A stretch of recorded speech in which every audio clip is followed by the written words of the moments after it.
Hi, everyone. Welcome back. This is the IAMT podcast with me, Matt Stagg. And wow, what a panel we've got today talking about one of my passions, accelerating and elevating the fan experience. So I'm very pleased to have Christina Mixon, Joseph Frietchen, and Joe Abercrombie joining me. And what I'll do, if I can just go through each of you, is you explain who you are, where you are, and what the company's doing. Then we'll move on into the interview. So, yeah. So I'm Christina Mixon. I am the owner and founder of Mixon Digital.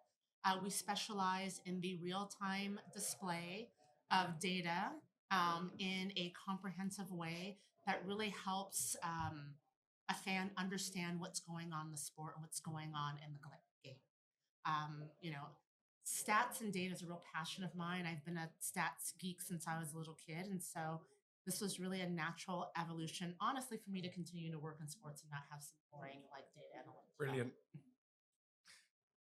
Joe Frietchen with the Cleveland Cavaliers. I've been with them for 20 plus years. Currently, I'm the vice president of broadcast operations. I get to oversee the Cleveland Cavaliers, the Cleveland Monsters, and the Cleveland Charge. And soon the WNBA will be coming after next season. So I've worked extensively with Mixon too. And it's great to be joined on this panel with you guys. Last but not least, Joe. Yes, Joe Abercrombie, Senior Vice President, Live Entertainment and Production with the Atlanta Hawks at State Farm Arena. Been there 9 seasons, previously with the Houston Rockets for 14 seasons in varying capacities. And yeah, I consider myself a storyteller first. Yeah. And I fell in love with the entertaining a live audience many, many years ago. And I've never looked back, and I will do this for as long as I can. That's good. And I'd actually like to come back onto that because one of my passions is how we avoid the disconnect between technology and storytelling and bringing those creative teams. But we'll move on to that. So firstly, everybody talks about fan engagements. Lots of people talk about it and do nothing about it. And with the rise in the data and also the platforms and the ways of consuming it, can you just give your sort of experience and where your company is looking at this? Do you want to go first as you're here? Sure. I mean, look, I work in a world of entertainment. So data has a role for sure. I look at a good sports show as a layered, it's kind of like a film, right? There's as many layers as you can apply to it. The more layers, the better. And I think it starts with talent and ends with production. That's why we're Live Entertainment and Production Department, LEP. And so how we take that talent and that story and present it to our fans, and how we give them as many layers as possible in real time, live, is what's going to keep them engaged and keep them coming to the arena. And I look at it like a good film. If you have enough layers to that show, they'll keep coming back. Like a good Pixar film, they'll always see something that they didn't notice before. So that's the challenge. That's the goal. And stats and data visualization plays a major role in that. It's a major layer to that whole story. Yeah, that's great. And also the ability to be able to present that, because, I'm old. So I really remember when, all you had was the screen. That was it. Big TV screen. You got the L bar and that's it. Squeeze as much as you can in without ruining it. So, yeah, I mean, you're the stats people, so let's go. So it was interesting because I remember actually having a beer with Joe. I think maybe after Trae Young was drafted, or maybe the year after. And he said, Mix, how do I get the fans to care about this team? They're rebuilding, so it might not always show up in the box score. It might not always show up in the wins and losses, but this is an exciting team. How do we get them? How do I get them to care? How do we show that to them if at the end of the day they still lose the game? So I'm like, how do we do this? How do we do this, right? And so I was like, some of the things that we ended up putting into our platform was to help tell that story, because they might not win the full 4 quarters of a basketball game, but there are highlights within specific quarters and specific halves and different matchups that you could show to let the fans know, like, they might not be winning, but they're coming close, right? And so in doing that, like, again, so if I'm watching a game, I'm like, okay, so they're really performing here. They might not have enough gas in the tank. So maybe they're winning the first 3 quarters, but they're a young team with experience. They're going to be able to go the distance. And so, having that conversation with you really helped direct how we should present this platform for teams, because not every team is going to make it to the NBA finals or to the Stanley Cup finals. And so, but there's still value in that data and displaying it for the fans. Yeah. Brilliant. What I think is interesting is, as you stated, back in the day, it was a TV screen, right? An SD, and it was easy to do baseband and just patch around and put up some graphics and you're called a day. Today's world, in the generation shift from the cord cutting, right, into the younger generation who want more data, more analytics, more engagement, I think that plays a key part in everything we do now. It's easy and simple to put a game on and call it a day, but what's really intriguing is you want to give that younger generation who come from more, I say, the console of a game, and the PGA started at a good job with the TrackMan and all those things, and giving everybody all this data and information. It can even go into the gambling aspect, right, to give all those people all that information. But you have to balance it too, because it's no longer, it's no longer just a game anymore on the court. It's a game within a game with the production value. And I'd actually like to dig down a little bit deep. One of my the biggest is the change in demographic, and obviously the change in behavior around that. And I feel, as a broadcast industry, we were quite naive to pick up and almost a little bit bullish of, they'll grow into watching sport how we want to grow and watch sport. They'll come in at some point, put the phone down and watch the TV, and that's not going to happen. That's not how they engage. And another, I've had people coming up and saying, well, it's a low attention span. They don't have a low attention span. They'll spend 8 hours playing the console. What they do have is a forensic filter on what they feel is relevant. And I wonder how you use, to try and address that, which isn't just, I'm from broadcasting. Okay, we'll turn it around the other way so it fits on TikTok. I may be a little biased, but I think from a live sporting experience, NBA is the best to digest, and a lot of it has to do with the cadence of the game. Yeah, I agree. I mean, it's fast paced up and down the court. The breaks happen, and then there's a transition from basketball to fan experience and entertainment, and it happens much like today's social media world. And I love NFL, I love baseball, but when I go to those venues and watch those events, it feels slow to me. And sometimes it feels very vacuumous, and I'm not sure where to look, and sometimes the players are way over there, NBA, they're all right in front of you. The center hung is the chandelier in the room. So it's real easy, and from my perspective, to draw their attention wherever you need a good program script, you need it to move, but the cadence of the game, I think, solves a lot of that for us in the NBA. Yeah, and I, you all do fantastic things, but the NBA and their embracing of well, in fact, using the AI for the cutting room almost. But Christina, you'll have a strong view on this, I'm sure.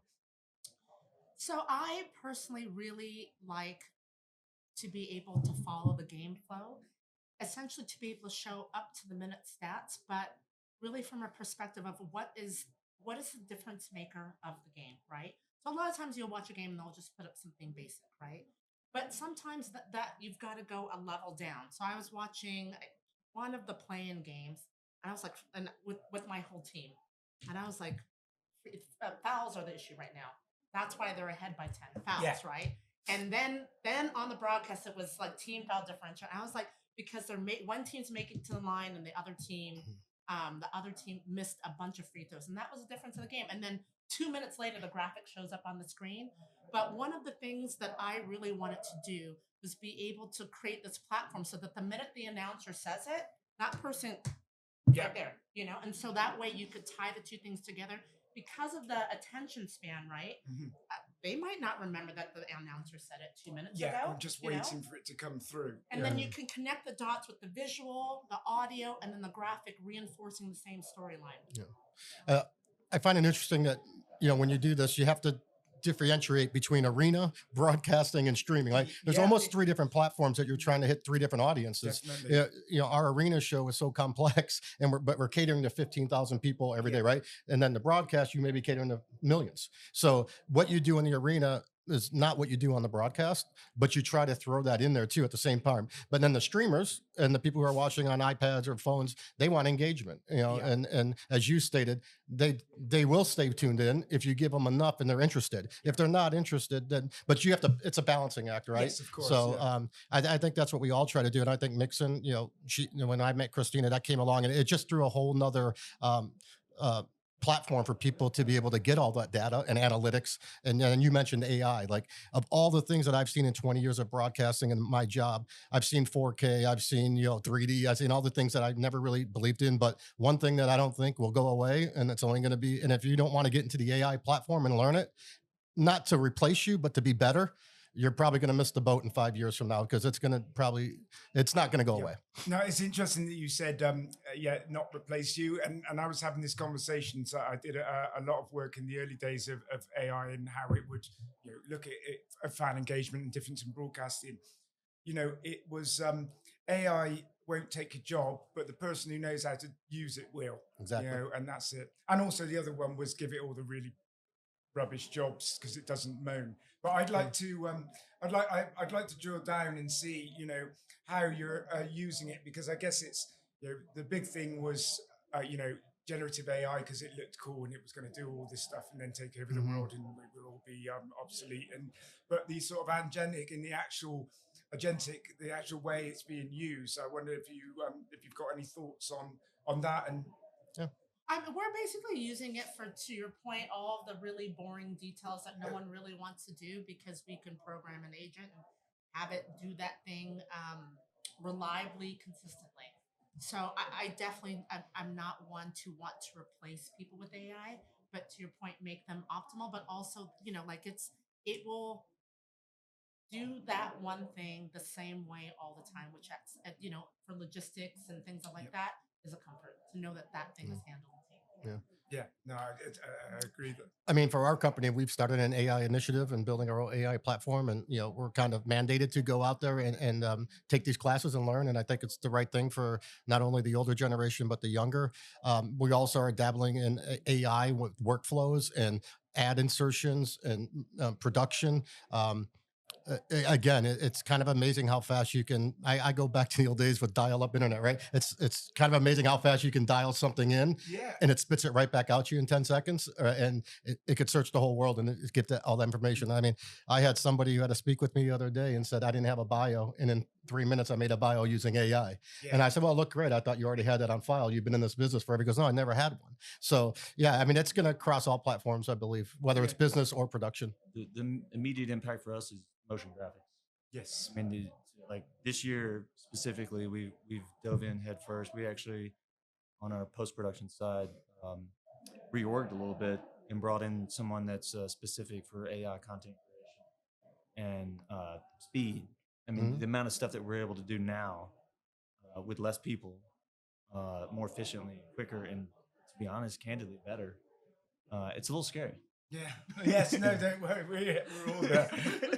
It's scary, but I mean, for us, we're working on something I want to go to. I don't want to give it out yet, but where it's basically watching the game, and it's taking all the data and analytics that people like Christina and her company do, and the next day, or that as soon as that game's after, it spits that back out to you. So almost like think of a shot lab where people are doing things, and you can have people heckling you and stuff. But basically, it's taking that information, and say Donovan Mitchell went 10 of 10 from the field. It will spit out, hey Donovan, great game yesterday. You went 10 of 10. Right? It's like instant. So it's amazing. But the speed of which it's doing it, I think, is what's catching everyone's attention, and the accuracy and how it keeps learning. Right? Yeah. Well, and exactly. And someone said to me once, how great AI is, and like it's blowing everyone's minds. He said, "This is the worst it's going to be," and it's a new technology, and it's so good that you go, "What do you mean the worst?" And it's like it's going to, because it's constantly learning from your own internal workflows, and we're no stranger to automation in sport, because it's always there in some, but to be able to get that the reasoning almost around the orchestration. So one thing, and we've always got to do this at NEB or any podcast, is there anything that you see in the future? And we know that we're going to get, AI is going to change things further and further, but are there any new technologies you see on the horizon that could develop more, or do you think it's just going to be iterations of the same technology getting better? So, I mean, I think going back to Mixon's world and our world, you know, the live audience I feel like is the most diverse. There are people that are going to buy tickets, groups of folks that are going to come to a live sporting event like an Atlanta Hawks game that aren't necessarily going to watch it on broadcast. They're not going to stream it. So I look out in the audience and I'm like, I can't imagine a more diverse group, mindset, group, age, ethnicity, likes. So that's the challenge. It's like, how do you take that group and do something that they're all going to say, this was pretty good. I enjoyed it. Of course. And I think one thing that I think Mixon does an amazing job is it's not just data and it's not just numbers. It's the data visualization that can make it something that a random woman that just wants to bring her family and have a nice day out with her husband and kids that doesn't really care about basketball, but they can look up and see the visualization of the data and go, and it's digestible. And they can say, I actually get that. That makes sense to me. Yeah. And I understand why that's important to that game down there. That's the challenge. And if we're going to keep growing in this world, and NAB is a great place to just look around and see that even the engineering side has become such more of a visual experience. Yeah. It used to be like tables, right? And now it's workflows that I can look at it and go, that's red. That's probably not good. Right? Yeah, no, I know it's great. It's just you get to see stuff and not boxes. In a similar way, if I can go, I understand that. I think it's the same thing for sports data, that everybody can just go, I get what that's trying to tell me. I understand it, and it's going to make it better. Christina? Maybe not on the show floor, but where I do see a lot of other AI helping is, somewhat to Joe's point, is to customize a message to get those fans in the seats, right? Because, obviously we know privacy is dead, right? And so now it's scary good how I get these AI ads. And I was like, I was just thinking about purchasing that or doing that. And I do think that that's how they'll be able to get more fans in the seats or more eyeballs on the screen, because, I might like a niche player. Yes. But you're going to know that I like that niche player. And do you know what I'm saying? So the way that it's going to be able to take that data and say, hey, I don't know, there's an injury, this player's going to come, you should buy a ticket or tune in or whatnot. I just think that there's all that data is going to be able to be drilled down to send me a message to tell me to watch that game or to buy that ticket. Yeah. And I guess it also goes back to, there's so much footage that you don't see that, you can start, especially with AI, you can start to sort of hyper personalize, and you get all the footage of that player, and even if he didn't have the ball once, it's just, I want to see where he goes. There was a great thing. I'd never seen Messi, he's with you guys now, but I'd never seen him play and what he did off the ball until I went to a live match. And because you can see everything, and people would say he doesn't run anywhere. He walks until he needs to run, but you don't see that because he hasn't got the ball. And it's that capabilities, on those final thoughts. Yeah. Well, listen, I think that technology, you either got to stay in it or it's going to pass you by. I've been in this business for a while now, and AI in general, not only is it going to be a cost-effective way of doing things. You were asking about new technology. You got auto follow cameras, auto ISO, all this technology that's coming. It doesn't mean it's necessarily going to replace the human aspect of it. It's just going to make us better at what we do. But everything has ebb and flows, right? If you've been in this business for a long time, once things start peaking and they come back down, something else comes along, and you always say, well, what could be next, right? Well, really, we can't do any better. And then you're blown away like 3 years later, like, holy moly, that really happens. And we're doing this now. So I never put any kind of stop on what's next, because there's going to be a lot more out there. And just think about where we were 15 years ago watching a game or doing something, even in the medical field with AI, right? All the things that's happening, right? Yeah. You would have never dreamed this 10 years ago. So here we are. So I think we're on the up of AI, and eventually maybe in a couple of years we'll plateau, and something will follow and make it even better. Yeah, no, that's right. And then we all pretend we weren't around when 3D launched. I was with Sky. You remember the big 3D screens here, right? It looked great on a 100 by 100 screen, but then you went home on a 40-inch TV. You're like, what?